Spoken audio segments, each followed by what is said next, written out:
मोदी पहुंचे अल्वोराडा palace. Brazil के राष्ट्रपति के साथ करेंगे द्विपक्षीय वार्ता। आपसी सहयोग और संबंधों को मिलेगी नई दिशा। कल देश भर में भारत बंद का आह्वान। सरकार की नीतियों के विरोध में होगा भारत बंद। कई केंद्रीय ट्रेड यूनियनों ने किया समर्थन। बिहार चुनाव से पहले सीएम नीतीश का ऐलान। महिलाओं के लिए 35% आरक्षण का ऐलान। यूथ के लिए युवा आयोग के गठन को मंजूरी। केरलीय जल शक्ति मंत्री से मिले कर्नाटक के डिप्टी सीएम। मंत्री के सामने रखी गई मांगों को पूरा किए जाने का मिला आश्वासन। नमस्कार, मैं श्रेया और आप देख रहे हैं आज की खबर। चलिए एक नजर डाल लेते हैं देश दुनिया की कुछ अन्य अहम खबरों पर। प्रधानमंत्री नरेंद्र मोदी ब्राजील के राष्ट्रपति लूला दा सिल्वा से द्विपक्षीय बातचीत के लिए पीएम मोदी उनके आधिकारिक निवास अल्वोराडा पैलेस पहुंच चुके हैं, जहां गर्मजोशी के साथ उनका स्वागत हुआ। बता दें कि दोनों नेता बातचीत में दोनों देशों की रणनीतिक साझेदारी को और मजबूत करने पर ध्यान देंगे। इसमें व्यापार, रक्षा, ऊर्जा, अंतरिक्ष तकनीक, कृषि, स्वास्थ्य और दोनों देशों के लोगों के बीच संपर्क जैसे मुद्दों पर चर्चा होगी। प्रधानमंत्री का ये दौरा भारत और ब्राजील के बीच आपसी सहयोग और संबंधों को एक नई दिशा देने के तौर पर देखा जा रहा है। देश भर में कल 9 जुलाई 2025 को भारत बंद का आह्वान किया गया है। किसानों, मजदूरों और केंद्रीय ट्रेड यूनियनों ने इस हड़ताल का ऐलान किया है। इस राष्ट्रव्यापी हड़ताल में 25 करोड़ से ज्यादा ग्रामीण मजदूरों और किसानों के शामिल होने की बात कही जा रही है। भारत बंद का असर बैंक, पोस्ट ऑफिस, यातायात और कारखानों पर पड़ने की संभावना है। All India trade union Congress, Hind मजदूर सभा और संयुक्त किसान मोर्चा जैसे केंद्रीय ट्रेड यूनियनों ने इस बंद का समर्थन किया है। इन संगठनों का कहना है कि केंद्र सरकार की नीतियां मजदूरों और किसानों के पक्ष में नहीं है। बिहार विधानसभा चुनाव से पहले सीएम नीतीश कुमार ने दी बड़ी घोषणा। उन्होंने बिहार में युवा आयोग के गठन को मंजूरी के साथ साथ महिलाओं के लिए 35% आरक्षण देने का भी ऐलान कर दिया है।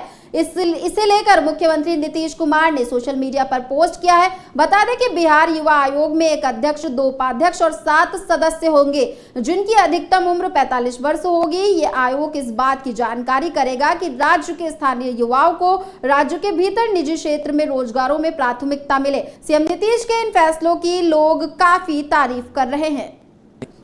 यह दोनों फैसले ऐतिहासिक है।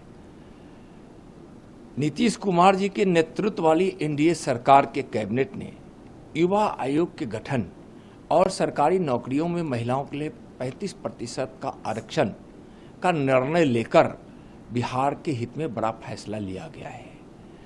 युवा आयोग से युवाओं की तरक्की में, नौकरियों में और रोजगार में काफ़ी मददगार साबित होगा। और महिलाओं को जो आरक्षण बिहार सरकार देने का फैसला लिए, यह महिलाओं के लिए सम्मान की बात है, उसकी आर्थिक उन्नति की बात है, उसकी तरक्की की बात है। पहले ही सदन में माननीय प्रधानमंत्री श्री नरेंद्र मोदी जी के नेतृत्व में भारत की सरकार ने 33% महिलाओं के आरक्षण का प्रावधान किया है।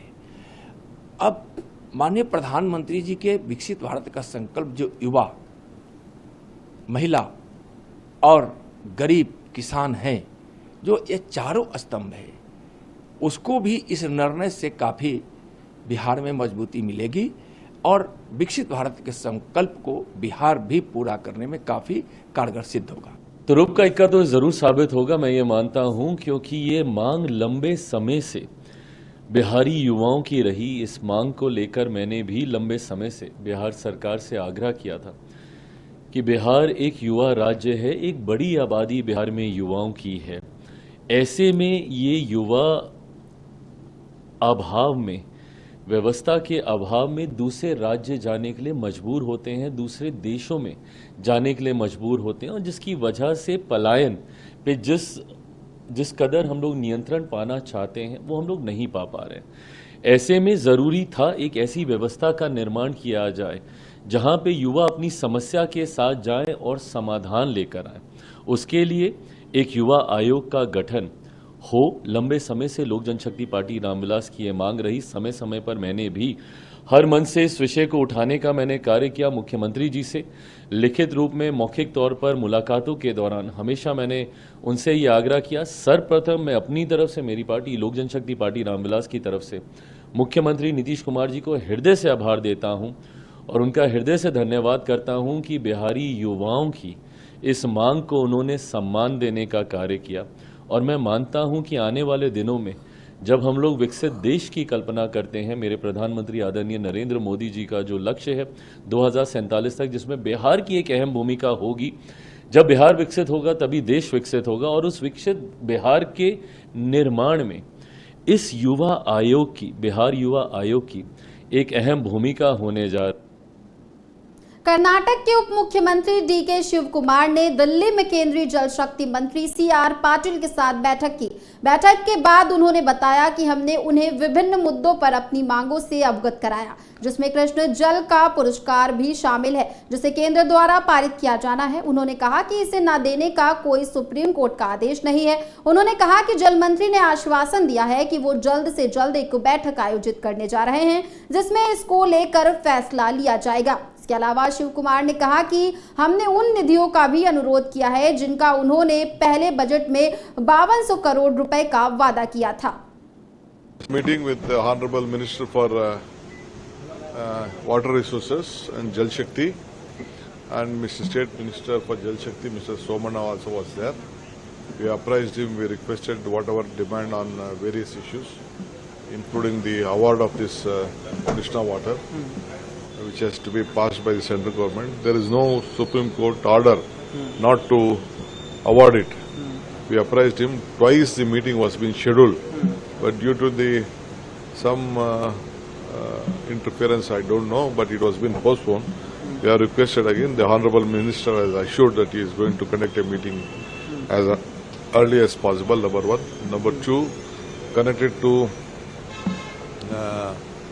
Mekedatu also, we wanted whatever the reports has to come on the technical appraisal note has to be given. So I think we have just pleaded before the central government, but so that urgency, whatever is from their side, ultimately it go to the court. We have to wait at the court. But whatever report has to be given from the authority. Bihar की राजधानी पटना में चर्चित कारोबारी गोपाल खेमका हत्याकांड का Patna police ने खुलासा कर दिया है। इस मामले पर बिहार डीजीपी और पटना एसएसपी कार्तिकेय शर्मा का बयान भी सामने आया है। उन्होंने बताया कि इस हत्याकांड का असली मास्टरमाइंड अशोक साव है। उसने ही हत्या की साजिश रची थी। वो पहले भी कई आपराधिक मामलों में शामिल रहा है। फिलहाल पुलिस मुख्य शूटर उमेश यादव सहित सभी आरोपियों को गिरफ्तार कर चुकी है। पुलिस जांच में सामने आया है कि अशोक साव और गोपाल खेमका के बीच प्रॉपर्टी को लेकर गंभीर विवाद था। दोनों के व्यापारिक हित टकरा रहे थे, जिसको लेकर इस वारदात को अंजाम दिया गया। पूर्ण रूप से वैज्ञानिक और तकनीकी अनुसंधान के आधार पर जो घटना स्थल से सूत्र प्राप्त हुए थे, जो वहां पर लगे कैमरे से जो सूत्र प्राप्त हुए थे, जो मोटरसाइकिल के संबंध में जो सूचनाएं दिखी थी, जो शूटर था उसका जो हुलिया मिला था, जो कपड़े पहने थे, इन सभी के आधार पे पूरे शहर के जो सीसीटीवी कैमरे थे उसे एक के बाद एक सबको लेकर के और उसको तकनीकी साक्ष्य संग्रहित किया गया। जहां तक ट्रेस मिला उस मोटरसाइकिल का, वहां तक तकनीकी जो एसआईटी की टीम है वो गई। उसके बाद मोटरसाइकिल की पहचान की गई। मोटरसाइकिल के पहचान के बाद उसके धारक, फिर उस व्यक्ति की पहचान की गई, उसकी गिरफ्तारी की गई। उससे पूछताछ के बाद अन्य आयामों को इसमें उद्घाटित किया गया। तो जहां पे घटना हुई थी उसके बाद सीसीटीवी का अवलोकन किया गया और वैज्ञानिक अनुसंधान प्रारंभ करते हुए जहां पे रिट्रीट हुआ था उस डायरेक्शन में आगे बढ़ा गया। इसी क्रम में बढ़ते बढ़ते हम लोग जहां पे जो अभियुक्त था वो जब भागा था उस घर तक पहुंचे। वहां पे जब छानबीन की गई तो एक मोटरसाइकिल हम लोग को मिली। मोटरसाइकिल के नंबर से टेम्परिंग करने की कोशिश की गई थी।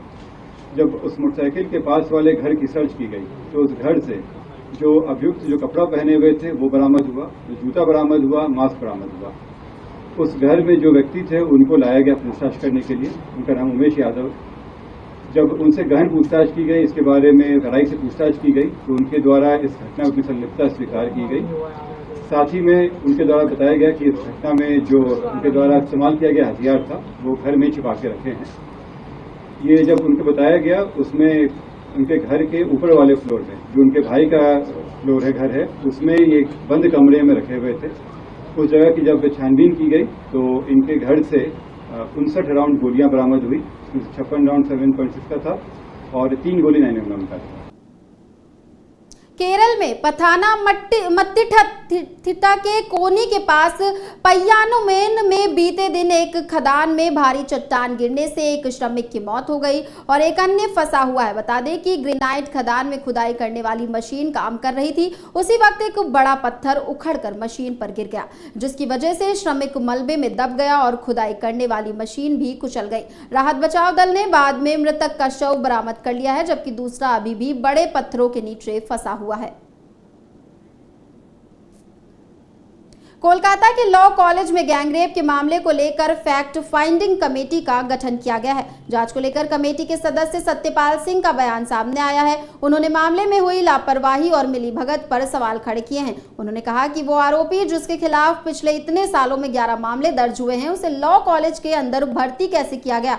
एफआईआर में भी आरोपी के नामों को मिटाया गया है और एम और जे जैसे नाम लिखे गए हैं। उन लोगों से उम्मीद करना है कि न्याय पीड़िता को न्याय मिलेगा, ये उपेक्षा नहीं की जा सकती। देखिए, हमारी जांच कमेटी वहां पर गई। हमको पहले तो विश्वास नहीं था कि जांच कमेटी को वहां सब जगह जाना दिया जाएगा। हम एयरपोर्ट से बाहर निकल पाएंगे, नहीं निकल पाएंगे। पुलिस कमिश्नर वहां हमसे मिले, जो रिलेक्टेंट नहीं मिले लेकिन हमसे मिले। जहां पर ये घटना घटी उस लॉ कॉलेज में हमको पहले तो हमको मना किया कि हम जा नहीं सकते, लेकिन हम हमारे साथ क्योंकि बार काउंसिल ऑफ इंडिया के चेयरमैन थे, इसलिए वहां पर हम जा पाए। वहां जाकर के हमने देखा कि जो जिसको मुख्य आरोपी बताया जाता है, मुख्य आरोपी जिसके खिलाफ 11 केस रजिस्टर हुए हैं पिछले इतने सालों में, उसको जो है उस लॉ कॉलेज के अंदर स्टाफ कैसे बनाया जाए, उसको उसकी भर्ती कैसे होती है, कौन भर्ती करता है। ये टीएमसी का स्टूडेंट विंग का जो है पदाधिकारी रहा है और टीएमसी का वहां पर जो है विधायक है, जिसका गवर्निंग बॉडी का, उसी ने जो है प्रेशर दे करके वाइस प्रिंसिपल के ऊपर, जिसपे जो प्रिंसिपल का चार्ज होल्ड कर रही है, उसका दबाव दे करके प्रेशर डाल करके उसके ऊपर वहां पर भर्ती करवाया है। एफआईआर के अंदर जो है आरोपियों के नाम जो इरेज किए गए, वहां पर एम और जे और इस प्रकार के नाम लिख दिए गए हैं। तो उन लोगों से ये उम्मीद करना कि वहां पीड़िता को या उनके परिजनों को, परिवार को या महिलाओं को वहां न्याय मिलेगा, ये अपेक्षा नहीं की जा सकती। देखिए, हमारी में फिलहाल के लिए बस इतना ही। आप देखते रहिए आज की खबर।